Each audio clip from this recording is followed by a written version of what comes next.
کہانیاں، پرانے بابے، پرانے فرقے، پرانے بزرگ، ختم۔ بل یہاں پر میں 3 وظیفے ایسے بتاؤں گا انشاءاللہ جو ٹاپ آف دا لسٹ 3 وظائف ہیں مصیبت اور پریشانی میں تکلیف دور کرنے کے لیے، سنت وظائف آپ صلی اللہ علیہ وسلم کی طرف سے تعلیم فرمائے ہوئے۔ پہلا وظیفہ ہے یہ لا الہ الا انت سبحانک انی کنت من الظالمین کا۔ لا الہ الا انت سبحانک، نہیں ہے کوئی معبود سوائے تیرے اور تو پاک ہے اللہ، تو غلطی کر ہی نہیں سکتا۔ انی کنت من الظالمین، بے شک میں ہی خطا کار ہوں، میں ہی ظلم کرنے والا ہوں، میں ہی غلطی کرنے والا ہوں۔ جامعہ ترمذی میں انٹرنیشنل نمبر کے مطابق 3505، مشکات میں 2292 نمبر یہ حدیث ہے، اور قرآن حکیم میں تو ہم پڑھ چکے ہیں سورۃ الانبیاء آیت نمبر 87 اور 88 میں آپ صلی اللہ علیہ وسلم نے ارشاد فرمایا کہ یونس علیہ السلام نے مچھلی کے پیٹ میں اپنے رب کو ان الفاظ کے ساتھ پکارا تھا، لا الہ الا انت سبحانک انی کنت من الظالمین۔ اور پھر آپ صلی اللہ علیہ وسلم نے فرمایا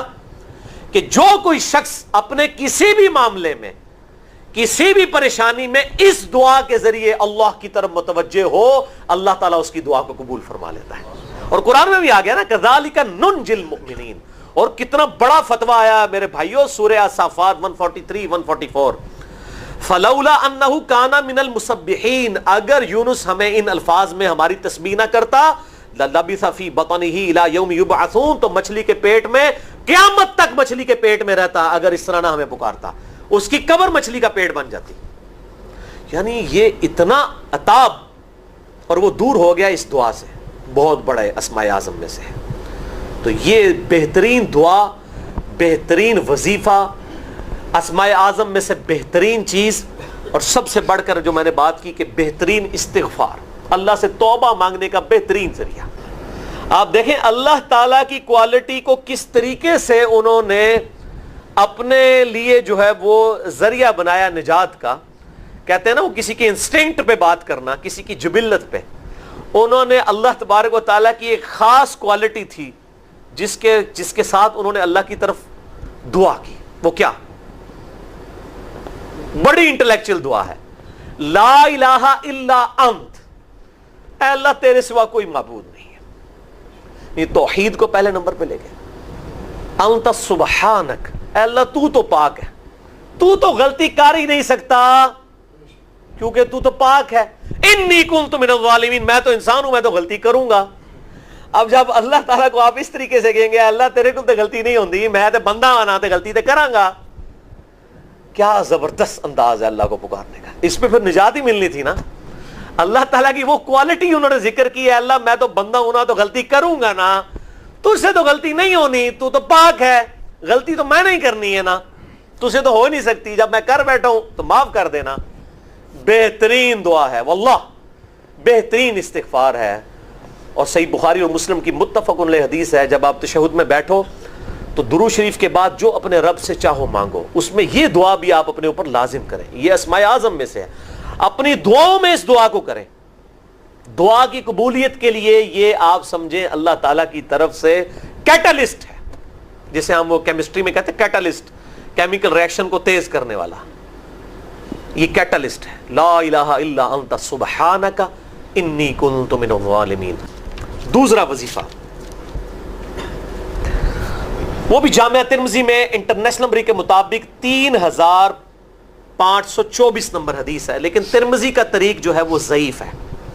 یہ میں پہلے بتا دوں، امام ترمذی نے ساتھ لکھا ہے یہ روایت کمزور ہے، لیکن ضروری نہیں ہوتی کہ روایت اگر ترمذی میں کمزور ہے تو کہیں اور وہ روایت صحیح نہیں موجود ہے۔ اس کی صحیح سند المستدرک للحاکم میں انٹرنیشنل نمبر کے مطابق 1862 نمبر موجود ہے، اور سنن نسائی الکبریٰ میں 10492 نمبر ہے، اور مشکات میں بھی 2454 نمبر حدیث ہے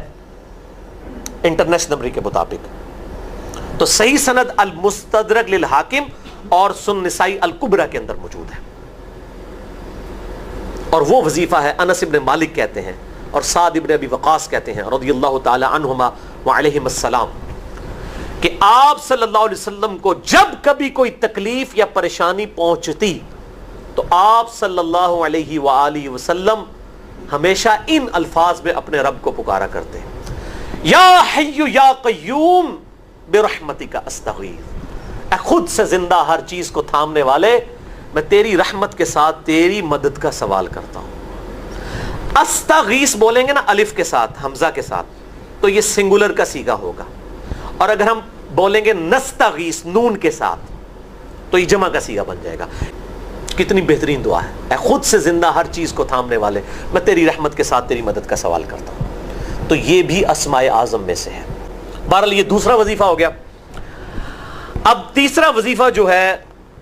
کمال وظیفہ، صحیح بخاری میں موجود ہے، انٹرنیشنل نمبر کے مطابق 4563 نمبر۔ ابن عباس رضی اللہ تعالی عنہما کہتے ہیں وعلیہم السلام، وہ کہتے ہیں کہ سیدنا ابراہیم علیہ السلام کو جب آگ میں پھینک رہے تھے نا، تو ابراہیم علیہ السلام نے اس وقت کہا تھا حسبنا اللہ ونعم الوکیل، ہم نے اللہ ہی پر بھروسہ کیا اور وہی بہتر کارساز ہے۔ اور تمہارے نبی صلی اللہ علیہ وسلم کو بھی جب مصیبت اور پریشانی آتی تھی وہ بھی پڑھا کرتے تھے حسبنا اللہ ونعم الوکیل، ہم نے اللہ ہی پر بھروسہ کیا اور وہی بہتر کارساز ہے۔ اس کے اندر وہ شعر جو بنا دیا نا، نعم المولا و نعم النصیر، ویسے الگ سے آیت ہے، الگ سے آیت ہے، لیکن یہ شعر نہیں بنانا، بس اتنا ہی وظیفہ ہے، حسبنا اللہ و نعم الوکیل۔ اور یہ جو انہوں نے کہا کہ نبی صلی اللہ علیہ وسلم بھی یہ کہتے تھے، اس کا ذکر الحمدللہ قرآن میں بھی موجود ہے، اس سے بھی بڑھ کر سورہ آل عمران کی 173 نمبر آیت میں ہے کہ جب نبی صلی اللہ علیہ وسلم اور اہل ایمان کو یہ خبر پہنچی کہ کافر ان کے خلاف سازشیں کر رہے ہیں، تو نبی اور اہل ایمان نے پکارا حسبنا اللہ و نعم الوکیل۔ تو حسبنا اللہ و نعم الوکیل قرآن کی آیت بھی ہے، اور یہ ہے وہ آیت، وظیفہ قرآن میں آیا ہوا ہے، یہ آل عمران